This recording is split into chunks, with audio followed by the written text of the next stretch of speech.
BBC বাংলার সান্ধ্য অধিবেশন প্রবাহতে আপনাদের স্বাগত। আজ আপনাদের সাথে লন্ডন স্টুডিও থেকে আছি মানসী বড়ুয়া। ইন্নালিল্লাহ। মধ্যপ্রাচ্যের তৃতীয় বিশ্বযুদ্ধ শুরু হয়ে গেছে।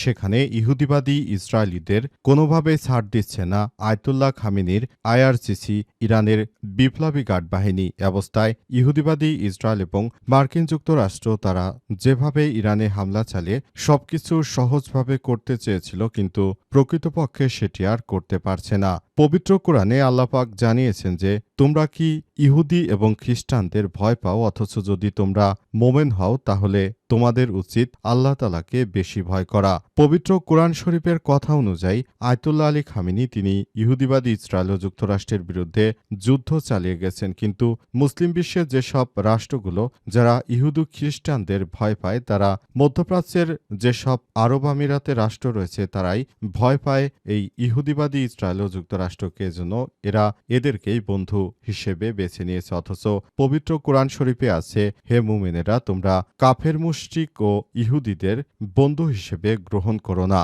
সূরা মায়েদা আয়াত নাম্বার ৫১। প্রকৃতপক্ষে যারা মুমিন তারা কখনোই এই ইহুদিবাদীদেরকে বন্ধু হিসেবে গ্রহণ করতে পারে না। সেটি হচ্ছে প্রকৃত মুসলমানের ইতিহাস। আর এই মুহূর্তে আমাদের হাতে এসে পৌঁছেছে এই যুদ্ধের সর্বশেষ গুরুত্বপূর্ণ সবথেকে তাজা আপডেট সংবাদ আপনাদের জানিয়ে দিব। প্রথমেই জানাবো, যুদ্ধ অব্যাহত থাকলে হরমুজ প্রণালী নিরাপদ থাকবে না বললেন আলী লারিজানি। যুক্তরাষ্ট্র এবং ইসরায়েলের সঙ্গে চলমান যুদ্ধ অব্যাহত থাকলে হরমুজ প্রণালীতে নিরাপত্তা নিশ্চিত করা সম্ভব নয় বলে মন্তব্য করেছেন ইরানের নিরাপত্তা প্রধান আলী লারিজানি। তিনি বলেছেন, তারা যদি হরমুজ প্রণালীতে আমাদের উপর অ্যাটাক করার চেষ্টা করে, ফ্রান্সকে নিয়ে তারা যদি এই কাজটি করে, তাহলে তাদের পরিণতিও ভয়াবহ হবে। এদিকে ইরানের হামলার ছবি ভিডিও শেয়ারের অভিযোগ, কাতারে গ্রেপ্তার ৩১৩ জন। যুক্তরাষ্ট্র, ইসরায়েল এবং ইরান যুদ্ধের পরিস্থিতির মধ্যে ইরানের হামলার ছবি এবং বিভ্রান্তিকর তথ্য ছড়ানোর অভিযোগে বিভিন্ন দেশের নাগরিক সহ মোট ৩১৩ জনকে গ্রেপ্তার করেছে কাতার। আজ দেশটির স্বরাষ্ট্র মন্ত্রণালয়ের এক বিবৃতিতে এই তথ্য জানানো হয়েছে। এদিকে ইরান যুদ্ধের মেয়াদ নিয়ে যে বার্তা দিলেন ডোনাল্ড ট্রাম্প।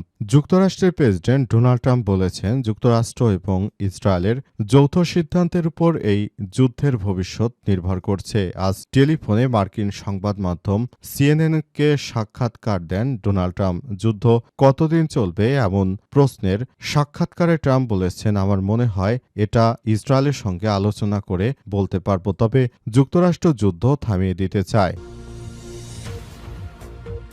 জানাবো, উপসাগরীয় অঞ্চলে দ্রুত যুদ্ধবিরতির আহ্বান চীনের। এবার উপসাগরীয় যে অঞ্চলগুলোতে যুক্তরাষ্ট্র এবং ইহুদিবাদী ইসরায়েল যে যুদ্ধ চালিয়ে যাচ্ছে, যুদ্ধকে বন্ধ করার কথা জানিয়েছে চীন। চীনের পররাষ্ট্রমন্ত্রী ওয়াং ই ইতিমধ্যেই জানিয়েছে যে এই যুদ্ধ যদি ইহুদিবাদী জায়নবাদীরা এবং মার্কিন যুক্তরাষ্ট্র না থামায়, এজন্য পুরো পৃথিবীকে এই যুদ্ধের জন্য রেশ টানতে হবে। এটা হবে অত্যন্ত ভয়াবহ একটি ঘটনা। এবং সর্বশেষ জানাবো বাংলাদেশের সংবাদ। জঙ্গল সলিমপুরে সেনাবাহিনীর ব্যাপক অভিযান, পালিয়ে গেল শীর্ষ সন্ত্রাসী বোরকা পরে ইয়াসিন। জঙ্গল সলিমপুরে আজ সেনাবাহিনীর সদস্যরা যে অভিযান চালিয়েছে, সেখান থেকে শীর্ষ সন্ত্রাসী ইয়াসিন তিনি বোরকা পরিহিত অবস্থায় সেখান থেকে পালিয়ে গেছে বলে অভিযোগ পাওয়া গেছে। এই ঘটনার পর সেখান থেকে এখন পর্যন্ত তাকে আটক করা সম্ভব হয়নি বলে জানা গেছে। তবে এই ঘটনার পর পরিস্থিতি এখন থমথমে অবস্থা বিরাজ করছে বলে এমনটাই জানা গেছে। মূলত জঙ্গল সলিমপুরে যে সন্ত্রাসীরা ছিল, তারা মূলত দীর্ঘদিন ধরে নিজেদের এই কার্যক্রম চালিয়ে যাচ্ছিল এবং তারা সবকিছু দেখভাল করছিল কিভাবে কি সন্ত্রাসী কার্যক্রম চালিয়ে যাওয়া যায়। এজন্য তারা সবকিছু করার চেষ্টা করছিল। তবে সেখানে সেনাবাহিনীর সদস্যরা আসায় সন্ত্রাসীরা এখন চরমভাবে বিপাকে পড়েছে। প্রিয় দর্শক, এতক্ষণ শুনছিলেন সংবাদ শিরোনাম, এবারে বিস্তারিত। তবে তার আগে বন্ধুরা অনুরোধ থাকবে এই সংবাদটিতে একটি লাইক দিন। এই চ্যানেলে আপনি নতুন হয়ে থাকলে আমাদের সংবাদটি দেখতে দেখতে চ্যানেলটি সাবস্ক্রাইব করে রাখুন। কমেন্ট করে বন্ধুরা আপনার মূল্যবান মতামত জানিয়ে দিন আপনি বিশ্বের কোন দেশ থেকে বা বাংলাদেশের কোন স্থান থেকে আমাদের সংবাদটি দেখছেন এবং শুনছেন।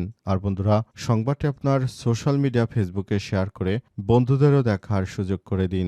গাজা যুদ্ধে আপনি যদি নিরীহ ফিলিস্তিনিদের ভালোবেসে থাকেন কমেন্টে ইয়েস লিখে পুরো বিশ্বকে আমাদের এই সংবাদটি দেখার সুযোগ করে দিন। এবারে বিস্তারিত। যুদ্ধ অব্যাহত থাকলে হরমুজ প্রণালী নিরাপদে থাকবে না বললেন লারিজানি। যুক্তরাষ্ট্র এবং ইসরায়েলের সঙ্গে চলমান যুদ্ধ অব্যাহত থাকলে হরমুজ প্রণালীতে নিরাপত্তা নিশ্চিত করা সম্ভব নয় বলে মন্তব্য করেছেন ইরানের নিরাপত্তা প্রধান আলী লারিজানি। কাতার ভিত্তিক সংবাদ মাধ্যম আল জাজিরার এক প্রতিবেদনে ফ্রান্সের প্রেসিডেন্ট ইমানুয়েল ম্যাক্রোর মন্তব্যের প্রতিক্রিয়ায় তিনি এসব কথা জানিয়েছেন। ম্যাক্রো জানিয়েছেন যে হরমুজ প্রণালী পুনরায় চালু রাখতে তার দেশ ও মিত্ররা একটি প্রতিরক্ষামূলক মিশনের প্রস্তুতি নিচ্ছে। এর জবাবে লারিজানি বলেছেন যে যুক্তরাষ্ট্র ও ইসরায়েল এই অঞ্চলে যে আগুন জ্বালিয়েছে তার মধ্যে হরমুজ প্রণালীতে কোনো ধরনের নিরাপত্তা নিশ্চিত করা সম্ভব নয়। বর্তমান যে কন্ডিশন তারা তৈরি করেছে এতে করে পুরো মধ্যপ্রাচ্য জুড়েই এই সমস্যাগুলো মোকাবেলা করতে হবে, সবাইকেই সমস্যা ভোগ করতে হবে। কারণ হিসেবে জানানো হয়েছে যদি সেখানে ফ্রান্স নতুন করে এসে আবারও বড় ধরনের কোনো সংঘাতের সৃষ্টি করতে চায় সেই সংঘাতে তাদেরকেও মাশুল দিতে হবে। অর্থাৎ হরমুজ প্রণালী দিয়ে যে ইউরোপীয় ইউনিয়নের যে জাহাজগুলো সেখান দিয়ে যেতে দেওয়া হচ্ছে না সেগুলো মূলত তারা ধ্বংস করতে চায় এমন কথাই জানা যাচ্ছে। তবে এই কাজটি যদি ফ্রান্স ভুলেও করে তাহলে তাদেরকে চরম মূল্য দিতে হবে এমন হুঁশিয়ারি দেওয়া হয়েছে ইরানের পক্ষ থেকে। ইতিমধ্যে সব বিষয় নিয়ে সামাজিক যোগাযোগ মাধ্যমে অনেক সমস্যার সৃষ্টি হয়েছে এবং সেই সমস্যাগুলো সবকিছু নিয়ন্ত্রণের জন্য বলা হচ্ছে। ইরানের হামলার ছবি ভিডিও শেয়ারের অভিযোগে কাতারে গ্রেপ্তার ৩১৩ জন। যুক্তরাষ্ট্র ও ইহুদিবাদী ইসরায়েল ও ইরান যুদ্ধ পরিস্থিতির মধ্যে ইরানের হামলার ছবি এবং বিভ্রান্তিকর তথ্য ছড়ানোর অভিযোগে বিভিন্ন দেশের নাগরিকসহ ৩১৩ জনকে গ্রেপ্তার করেছে কাতার। আজ দেশটির স্বরাষ্ট্র মন্ত্রণালয়ের এক বিবৃতিতে এই তথ্য নিশ্চিত করা হয়েছে। ইসরায়েলি মার্কিন হামলার প্রতিশোধে ইরান মধ্যপ্রাচ্যের বিভিন্ন দেশে প্রত্যেকদিন ড্রোন ও ক্ষেপণাস্ত্র ব্যবহার করে বিমানবন্দর, সামরিক ঘাঁটি, জ্বালানি স্থাপনা এবং আবাসিক এলাকা লক্ষ্য করে হামলা চালাচ্ছে। ইরানের চলমান হামলার মাঝেই উপসাগরীয় অঞ্চল জুড়ে ছবি ও বিভ্রান্তিকর তথ্য প্রকাশকারীদের বিরুদ্ধে কঠোর পদক্ষেপ নেওয়ার ঘোষণা দিয়েছে দেশটি। বিবৃতিতে বলা হয়েছে যে গ্রেপ্তারকৃতরা ভিডিওচিত্র ধারণ, প্রকাশ এবং এগুলো ব্যবহার করে বিভিন্ন জায়গায় তারা বিভ্রান্তমূলক একটি পরিস্থিতি তৈরি করতে চায়। এজন্য তাদেরকে আটক করা হয়েছে। ইতিমধ্যে এসব বিষয়গুলো সামনে আসার পর থেকে আরও বড় ধরনের সংঘাত শুরু হয়েছে ওই এলাকায়। আসলে পুরো মধ্যপ্রাচ্য জুড়ে কেউ যদি এই আরব কান্ট্রিগুলোর কোনো ছবি বা ভিডিও কেউ শেয়ার করে থাকে সেসব জনগণগুলোকেই আটক করা হচ্ছে এমনটাই দেখা যাচ্ছে। তাদের কথা হচ্ছে যে আমাদের দেশে থাকো, আবার আমাদের এই সব বিষয়গুলো কেন ইন্টারনেটে ফাঁস করে দাও। এটি তারা কোনোভাবেই মেনে নিতে পারছে না। তারা মনে করছে যে বিষয়গুলো খুবই ভালো হয়েছে, কিন্তু প্রকৃতপক্ষে এতে জনগণের মনে একটি জনরোষ সৃষ্টি হয়। সেই জনরোষ থেকেই হয়তো এসব দেশে আবার বড় কোনো সরকার পতনের বিক্ষোভ শুরু হতে পারে এমনটাই মনে করা হচ্ছে। ইরান যুদ্ধের মেয়াদ শেষ নিয়ে যে বার্তা দিলেন ডোনাল্ড ট্রাম্প। এবার ইরান যুদ্ধ নিয়ে বার্তা দিয়েছেন ডোনাল্ড ট্রাম্প। যুক্তরাষ্ট্রের প্রেসিডেন্ট ডোনাল্ড ট্রাম্প তিনি ইতিমধ্যেই দাবি করেছেন যে ইরান যুদ্ধ বন্ধ করার জন্য আমি ইসরায়েলের প্রেসিডেন্ট নেতানিয়াহুর সঙ্গে আলাপ করব।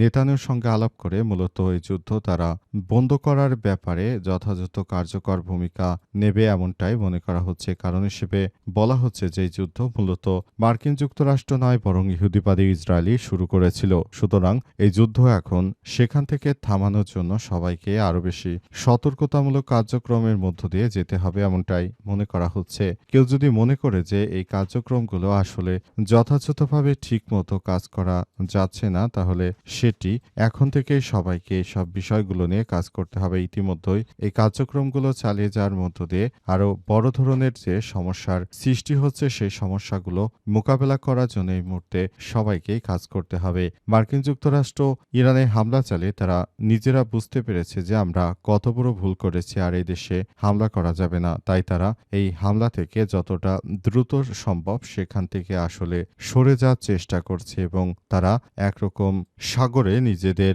এই বিষয়গুলো নিয়ে কাজ করার চেষ্টা করছে। উপসাগরীয় অঞ্চলে দ্রুত যুদ্ধবিরতির আহ্বান চীনের। এবার চীনের পররাষ্ট্রমন্ত্রী ওয়াং ই তিনি নিজেই জানিয়েছেন যে আমরা এই যুদ্ধ আর দীর্ঘায়িত হতে দিতে পারি না। কারণ হিসেবে তিনি দাবি করেছেন যুদ্ধ যত দীর্ঘায়িত হবে তত পুরো বিশ্বজুড়ে আবার মহা মন্দা ছড়িয়ে যেতে পারে। তাই এখনই এসব বিষয়গুলো নিয়ে আমাদেরকে আরও বেশি সতর্কতামূলক অবস্থানে থাকতে হবে। কেউ যদি বিষয়গুলোকে কোনো খারাপভাবে নেয় তাহলে সেটি হবে তাদের জন্য আরও দুঃখজনক একটি ব্যাপার। পুরো মধ্যপ্রাচ্য জুড়ে যে সমস্যাগুলো ছড়িয়ে দিয়েছে মার্কিন যুক্তরাষ্ট্র, সেখান থেকে তাদেরকে বেরিয়ে আসার জন্য নিজেদেরই পথ তৈরি করতে হবে এমনটাই মনে করা হচ্ছে। ইতিমধ্যে এসব বিষয় নিয়ে আসলে এই কার্যক্রমগুলো সুন্দরভাবে চালিয়ে যাওয়ার ব্যাপারটি নিয়ে তাদেরকে কাজ করতে হবে। তারা যদি মনে করে যে মধ্যপ্রাচ্যে এই সংকট বাড়িয়ে দিয়ে তারা হয়তো ভালো কোনো কিছু অর্জন করতে পারবে, সেটি প্রকৃতপক্ষে আসলে হবে না এবং প্রকৃতপক্ষে এই বিষয়গুলো নিয়ে কোনোভাবেই তাদেরকে আর সময় দেওয়া যাবে না বলে এমনটাই জানানো হয়েছে। তারা বলছে যে মধ্যপ্রাচ্যে যে মার্কিন যুক্তরাষ্ট্রের আধিপত্যবাদ শুরু হয়েছে, সেই আধিপত্যবাদ থেকে সবাইকে বেরিয়ে এনে একটি সুন্দর পরিবেশের মধ্য দিয়ে সবকিছু নিয়ন্ত্রণের ব্যবস্থা করতে হবে। পরিস্থিতি নিয়ন্ত্রণের মধ্য দিয়ে মূলত এখন থেকে সবকিছু নিয়ন্ত্রণ করতে হবে এমন কথাই তারা জানিয়েছে। এছাড়াও তারা আরও জানিয়েছে যে আমরা আমাদের কার্যক্রমগুলো অব্যাহত রেখেছি, এজন্য এই অব্যাহত কার্যক্রমগুলো আমরা চালিয়ে যেতে চাই এমনটাই বলা হচ্ছে।